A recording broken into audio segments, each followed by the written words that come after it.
2020 has accelerated digital transformation amongst many, many industries. However, retail was probably one of the most impacted and affected. I believe that we've almost witnessed the next 5 years of change and evolution in retail in the past 5 months. Growing a business requires a holistic approach that extends beyond sales and marketing. This approach needs alignment among people, processes, and technologies. So if you're a business owner, operations, or finance leader looking to learn growth strategies from your peers and competitors, you're tuned into the right podcast. Welcome to the WBS Podcast, where scalable growth using business systems is our number one priority. Now, here is your host, Sam Gupta. Hey everyone, welcome back to another episode of the WBS Podcast.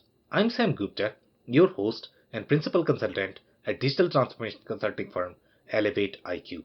While a retail business might seem straightforward, it has its nuances, which is probably why it's often referred to as a labor of love. Either you love it or hate it. With COVID and changing consumer behavior, the lines keep blurring in the traditional retail supply chain. With the ever-increasing complexity of business processes and evolving need for better digital systems to provide the customer experience needed for the modern and ever-changing retail industry. In today's episode, we have our guest, Paul Sklar, who takes us through the retail industry's deep dive.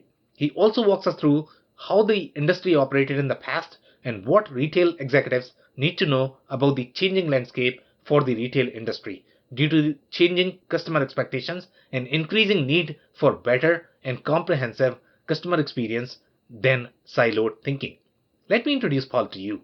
Paul Sklar is a consumer-centric executive with extensive experience as an omni-channel or DTC leader with crossover expertise leading business development, go-to-market strategy, merchandising, product development, marketing, and other brand building functions. Paul has led teams at Wolverine Worldwide, Ralph Lauren, Sears, Novell Brands, DeLonghi, Sharp Electronics, as well as Macy's.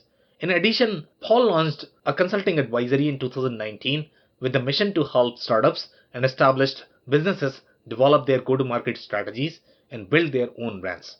Paul is a graduate of Temple University with a BBA degree in marketing.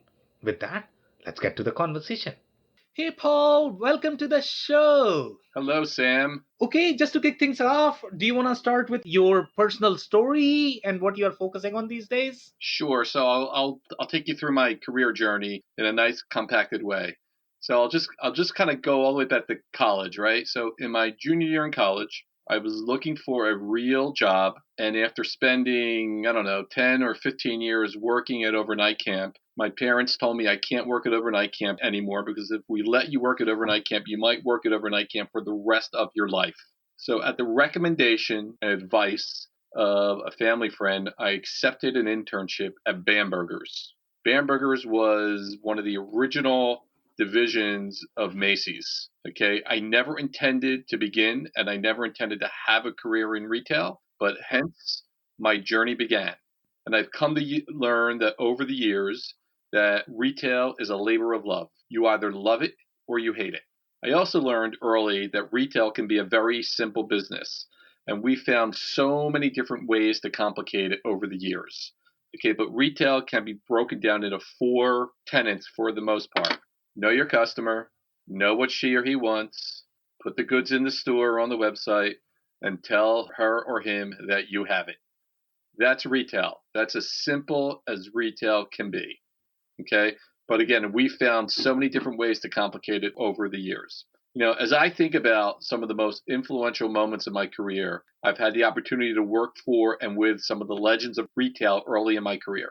And I've learned early that you had to soak up and absorb every bit of information and knowledge that was imparted to me, whether it was store visits or merchandising reviews or open to buy meetings, vendor meetings, or even elevator conversation. Sometimes you learn the most when you're riding an elevator with an executive and he or she asks you some questions or asks you about your business. Okay, it's kind of like a water cooler chat. Okay, but I find them very empowering and very educational. I spent the first, I'm going to say 2/3 of my career in home furnishings. And then as much as I loved home, I often thought of home as kind of like a secret society. Once you get in, you can't get out. I started my career as a houseware sales manager at Macy's, and I'm proud that I was able to make it through 4 consolidations as Macy's, I guess, reshaped itself from a collection of regional department stores to the national chain that it is today. Okay. I think I thought at one point I was going to spend my entire career at Macy's, but I left in 1996, and I spent 10 plus years on the vendor side in different wholesale leadership roles. I worked for Sharp Electronics, I worked for DeLonghi, I worked for Noah Brands, and then I made the decision, I'm going to say around 2000 or 2001, to return to retail. Remember earlier I said retail is a labor of love. You love it or you hate it. Yeah. A lot of people leave retail and they move into wholesale and they never go back. I'm probably one of the few people that kind of went backwards. I went retail, wholesale, and then back to retail. But again, I think you love it or you hate it. And I've always loved retail. There is instant gratification. You work with the customer really closely, and that's what I love about the business.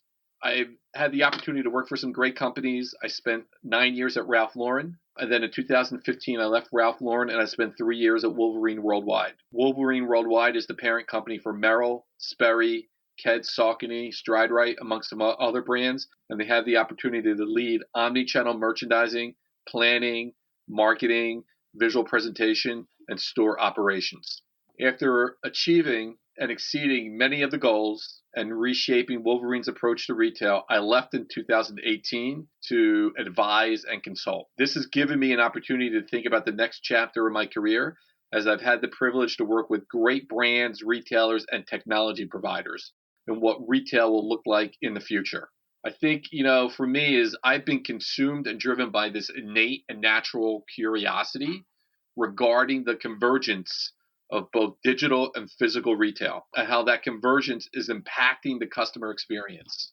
And I feel over the past 9 months, since the COVID-19 pandemic accelerated, many strategies and ideas that were still in test and pilot stage became the strategy. I think, Sam, 2020 has accelerated digital transformation amongst many, many industries. However, retail was probably one of the most impacted and affected. I believe that we've almost witnessed the next 5 years of change and evolution in retail in the past 5 months. I used to think that more has changed in retail over the past 2 years than in the previous 100. But again, the past 9 months is like nothing we've ever seen before. So I definitely want to dig more into a lot of terms that you mentioned, and I was not familiar with a lot of them, to be honest. So we are going to do that. But before we get there, one of the questions that we always ask our guest, and that is going to be, what is your perspective on growth, Paul? What does growth mean to you? To me, as I think about the industry and I think about growth, right, you're seeing almost two things happen. You're seeing your large, big box, mega retailers continue to grow.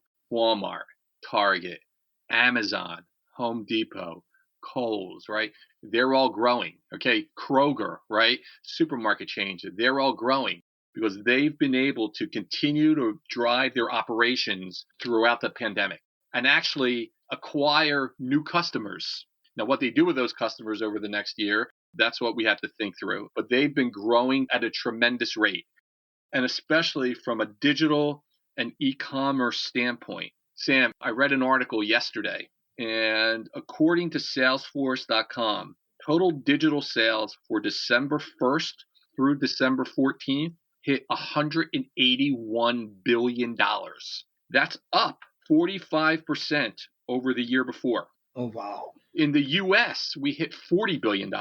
That's up 36% versus the year before. And I have to tell you, total retail is not growing, maybe growing like a half a percent total retail. So this just kind of gives you an idea of the shift between people visiting stores and shopping online.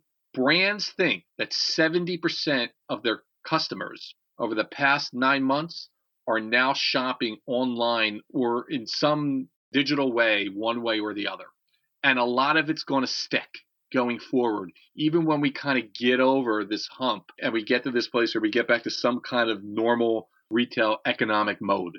How brands approach that going forward is going to be key. So I talked a little bit about these mega retailers, right?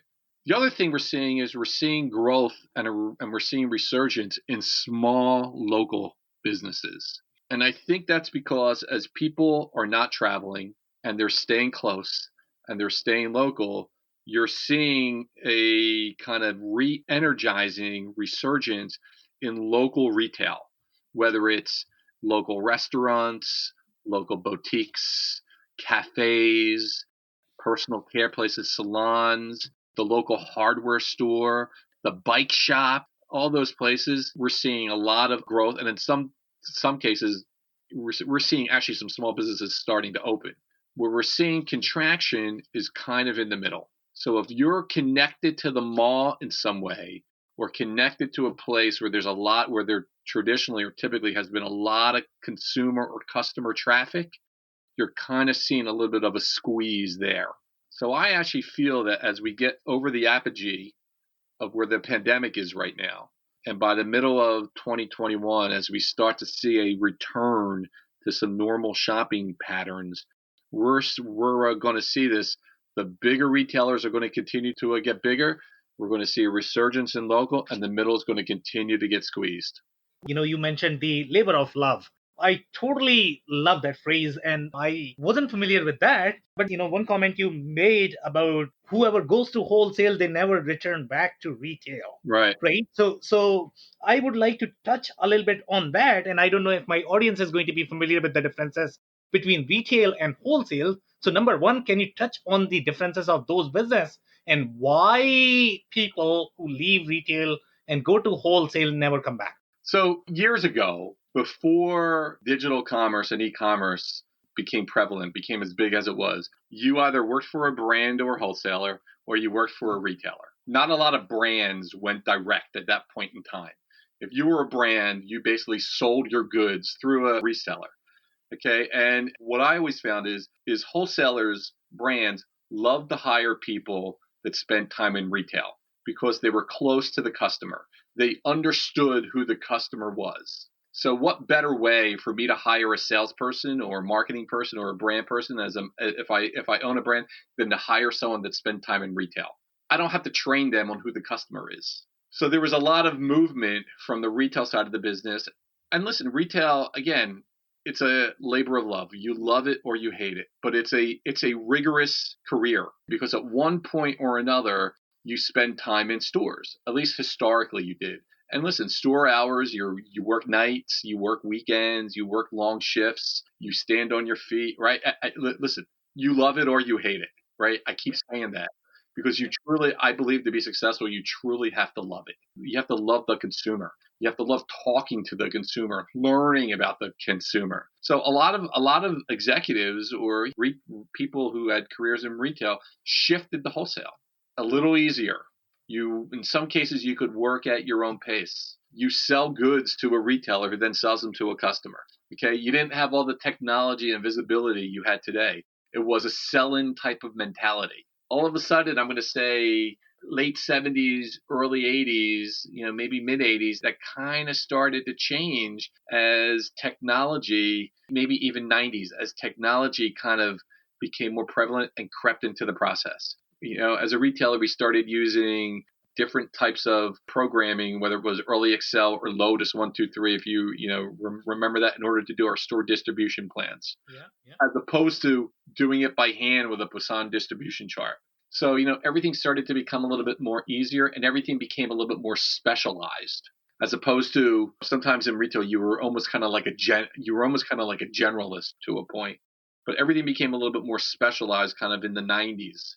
And then as e-commerce started to grow, you found brands that decided, I don't need to go to a retailer anymore. I could control my own destiny and go direct to customers. And then you had retailers that owned private label brands that wanted to explore selling their brands to other retailers. So you had a lot of overlap, convergence, and morphing between the brands, the wholesalers, and the retailers. Today, you'd be hard-pressed to identify a brand that only wholesales. Most brands, I'm going to say at least 95% of brands sell direct to customer in some way or another as they wholesale at the same time. So I feel like over 30 years, the industry has changed. Yeah, so that's a very interesting perspective, and it's very rare that I hear this from folks. So, since you are coming right from the retail and you have deep insight into the retail and wholesale industry, I'm hearing that. So, I'm glad that you brought that up. So now going back to the convergence, obviously there is going to be a lot of overlap, newer business models, newer channels that your wholesalers are able to explore, your retailers are able to explore, and obviously brands are able to explore. Right. So from the business perspective, it's amazing because you are actually getting the newer channels, you are probably getting newer revenue, you have the hold of the customer. But if you think from the business process perspective and from the system perspective, it's a nightmare. Yes. Okay. Yeah. And without a doubt. And I think Sam, it's because when I think about the past 2 years, so to speak, and I think about just technology and I think about software, I would probably say over the last 2 years, between 2018, 19, and 20, has probably been one of the most bifurcated periods for retail software. And there's so many different providers and solutions out there. Listen, as a brand owner or a retailer, I don't know how you keep pace with technology, or really how do you know what to buy and what to use, right? How do you know what's going to benefit your business? Of course, you have your big ERP providers, SAP and SAS and all those folks, right? And they serve a purpose. But how do I understand what to buy to help me with personalization? How do I understand what to buy to help me drive acquisition? How do I know what to buy to help me talk to customers throughout the customer experience? There's so many different things out there, right? Not to mention the how AI and predictive programming, predictive forecasting is starting to take a life of its own within retail.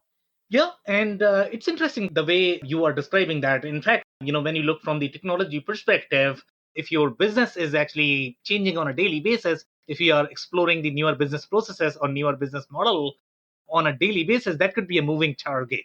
Okay, so Yeah. even if your problem could be that you don't know what exists in the technology space, the very first question that technology folks are going to have is, hey, what is the problem that you are trying to solve? Do you have a consistent problem that is happening day in, day out, right? So you have to define the problem definition. And if these business models keep changing, it's just a moving target for technology companies, and also to explore the technology initiatives.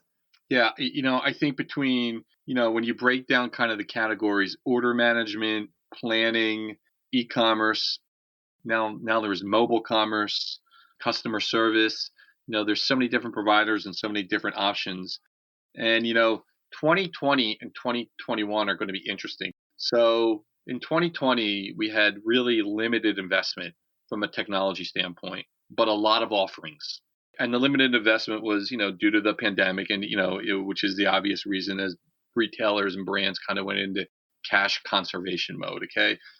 But as we look at 2021, I think the software industry is forecasted for significant uptick in the back half as we see economic recovery and bounce back. And what we're seeing, what's really going to drive that, one, a vaccine and people feeling more comfortable shopping in person again.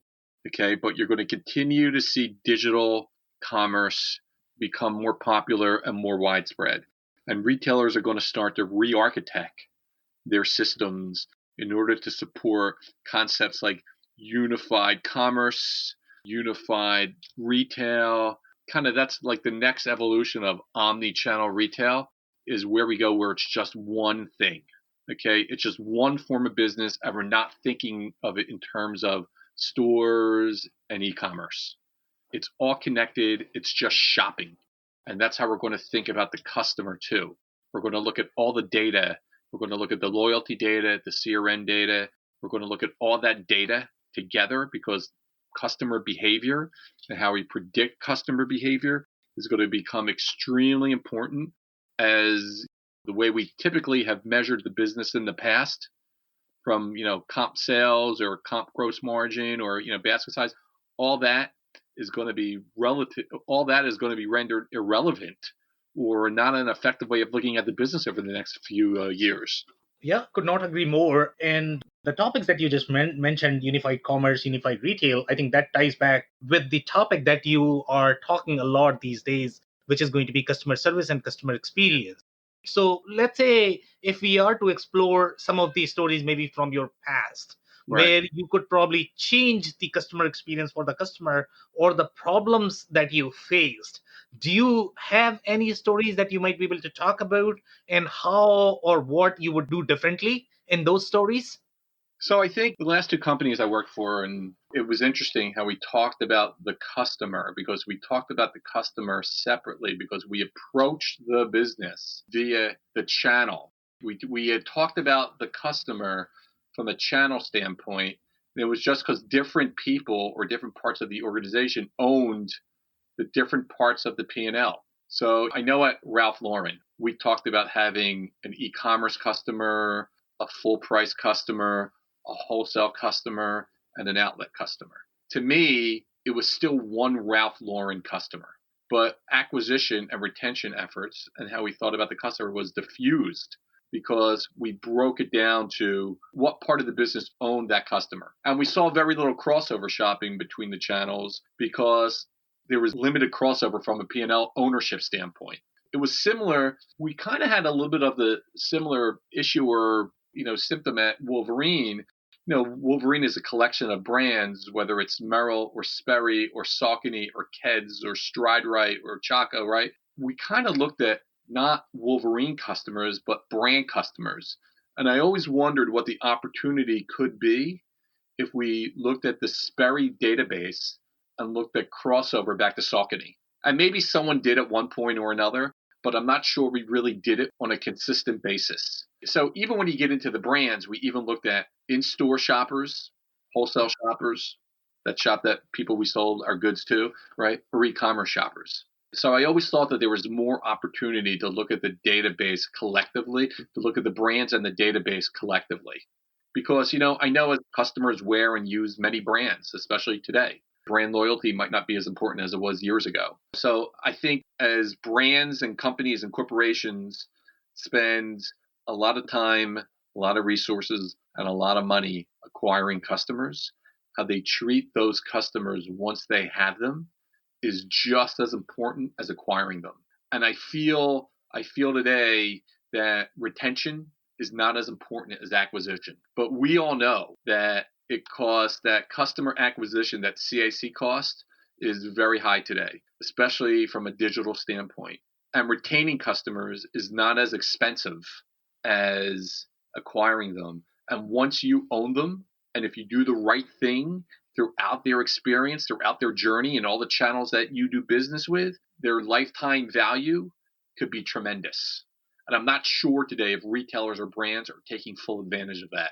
Yeah, I could not agree more. And there's always a bias with respect having heavy emphasis on the acquisition and not as much focus on retention. And from my personal experience, I can tell you that, if you do really good job of retaining your customers, they actually become your champions. They become word of mouth. And in the age of internet right now, especially in 2020, 2021, your reviews matter, your word of mouth marketing matters, your influencer marketing matters. So in my opinion, I think retention is far more important than the acquisition is obviously important because you want new customers, but retention can help you acquire customers as well.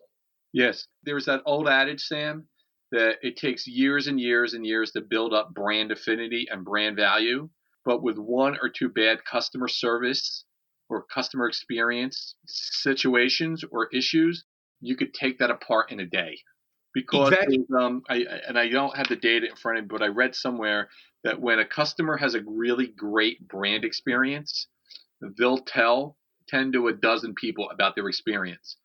But if they have a poor brand experience, they'll tell double that their poor brand experience. Exactly, and I could not agree more, especially again with respect to social media. Social media could be extremely powerful. And with the kind of penetration that we have seen, I would say in last 1 or 2 years, especially with things like TikTok. Oh my goodness, it's so powerful. Now people can act up by themselves. They can promote a video and that could be viral. And I don't know if you remember that Southwest story or not. This customer had the poor experience. She uploaded the video and the whole world knew about Southwest. They didn't want to fly on Southwest. Yes. So a similar thing could happen. I mean, and you are absolutely right there with respect to poor customer experience versus good customer experience. Poor customer experience, people definitely want to talk about. Good customer experience, they might talk about, they might not talk about. Right. But at the same time, nowadays, if customers love the brand, they are willing to go out there on social media and they are going to be so proud and claiming that this is the brand that I absolutely love. Yes. So definitely you are absolutely right there with respect to your customer experience assessment. Yes. I believe that social media, whether it's TikTok, Instagram, Facebook, Twitter, have become very, very powerful vehicles, tools for the consumer, and they are for brands and retailers. But they social media kind of flipped who's in control somewhat upside down. So it's almost like the customer has more control over listen, the customer always controlled how good a brand was, always, okay, right? But now it's so evident and so prevalent and so visible and so out there. It's like there's no hiding. So it's like you want a great customer experience to be out there, to be tweeted or to be put out there on Instagram. You want that out there, but in the same token, your bad experiences get put out there too. Yeah, and in fact, one of the things that I would like to highlight here is going to be the magnitude. I guess in the older days, people did not have as much influence or as much penetration of their voice. I mean, let's say if a customer is mad, he might talk to their friends. Maybe 200 people might know about what or he or you she. would write a letter to the chairman to the Better Business Bureau. Today, you're not writing a letter to the chairman. You might write a letter to the chairman and then post that letter on Twitter. Right, and the impact of that is going to be your stock price is going to go down. Right. That's the magnitude we are talking about here. If I was a CEO or president of a brand or retailer, okay, like listen, I don't know how I would be able to sleep at night because I would be up worrying about my customer service team, my customer experience team every single minute of the day. And are we doing the right thing? Because all it takes is one bad experience with one customer to put it out there, and you're in recovery. You're like in recovery mode. You're kind of like you're playing defense as opposed to offense. Yeah, could not agree more there with respect to your assessment on the customer experience. So that's it for today, Paul. Do you have any last minute closing thoughts by any chance? Sam, I enjoyed talking to you today. And I hope that we'll have a chance to talk further about this because I could go on and on and on about customer experience and customer service and how it's impacting. I think there's a tremendous opportunity for brands and retailers to monetize every part of the experience, every touch point with the customer. So, I hope that we have time again in order to spend talking about it. And this is the thing that I have been telling you, Paul, that, I love talking to you because number one, you are super real and they are real challenges and definitely CEOs need to know about it. And you have so much insight that you bring from the field. And that's what I care for and my listeners care for. So I thank you for your contribution. Awesome, Sam. It was great today. I cannot thank our guests enough for coming on the show, for sharing their knowledge and journey. I always pick up learnings from our guests and hopefully you learned something new today. If you want to learn more about Paul, head over to thebeaconconsultancy.com. It's TheBeaconConsultancy.com. Links and more information will also be available in the show notes. If anything in this podcast resonated with you and your business, you might want to check other related episodes, including the interview with Michael Bagg from AMZ Advisors, where he discussed the growth strategies for e-commerce businesses through the Amazon Marketplace. Also the interview with Chase Clymer from Electric Eye, who brings a unique perspective on D2C from the angle of e-commerce toolset and Shopify. Also, don't forget to subscribe and spread the word among folks with similar backgrounds. If you have any questions or comments about the show, please review and rate us on your favorite podcasting platform or DM me on any social channels. I'll try my best to respond personally and make sure you get help. Thank you, and I hope to catch you on the next episode of the WBS. Thank you for listening to another episode of the WBS Podcast. Be sure to subscribe on your favorite podcasting platform so you never miss an episode. For more information on growth strategies for SMBs using ERP and digital transformation, check out our community at WBS.rocks. We'll see you next time.